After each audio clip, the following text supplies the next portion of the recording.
السلام علیکم ورحمۃ اللہ وبرکاتہ۔ آپ کے سامنے کچھ اشعار پیش کرتا ہوں۔ جا کے گورستان میں دیکھو عجب صورت کا حال ہے، جا کے گورستان میں دیکھو عجب صورت کا حال، کیسے کیسے ماہر دوراں ہو رہے ہیں پائمال۔ فرش گل پر بھی نہ سوتے تھے کبھی جو نازنی، فرش گل پر بھی نہ سوتے تھے کبھی جو نازنی، اور تکبر سے مکان ناز تھا عرش بری۔ کہے کہے خندے سوا جن کو نہیں کچھ کام تھا، کہے کہے خندے سوا جن کو نہیں کچھ کام تھا، عطر و پان و پھول بن ایک دم نہیں آرام تھا۔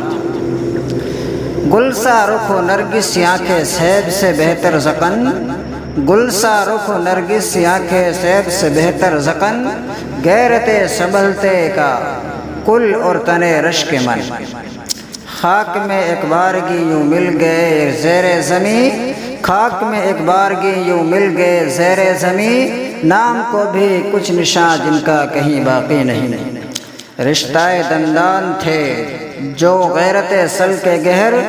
رشتہ دندان تھے جو وہ غیرت سل کے گہر، حسر بوسیدہ کی صورت گر پڑے سب یک دیگر۔ استخواں ہر عضو تن کا ہو گیا ان کے جدا، استخواں ہر عضو تن کا ہو گیا ان کے جدا، کوئی خندق میں پڑا ہے کوئی رستہ میں پڑا، سر کہیں ہے پا کہیں ہے ہاتھ اور بازو کہیں، مہرائے گردنیں کہیں آئینہ زانو کہیں، ساق اور ایڈی کہیں ٹخنا کہیں گھٹنا کہیں، ساق اور ایڈی کہیں ٹخنا کہیں گھٹنا کہیں، کوہنی اور پہنچا کہیں انگلی کہیں پورا کہیں، جائے عبرت ہی یہ دنیا کچھ نہیں زیبا غرور، جائے عبرت ہی یہ دنیا کچھ نہیں زیبا غرور، ہے یہ نادانی کہ ایسی جیست پر اتنا غرور، دین و دنیا کا بھلا چاہیے اگر علمی ثواب، دین و دنیا کا بھلا چاہیے اگر علمی ثواب، کر خدا کی اور محمد کی اطاعت و روز و شب۔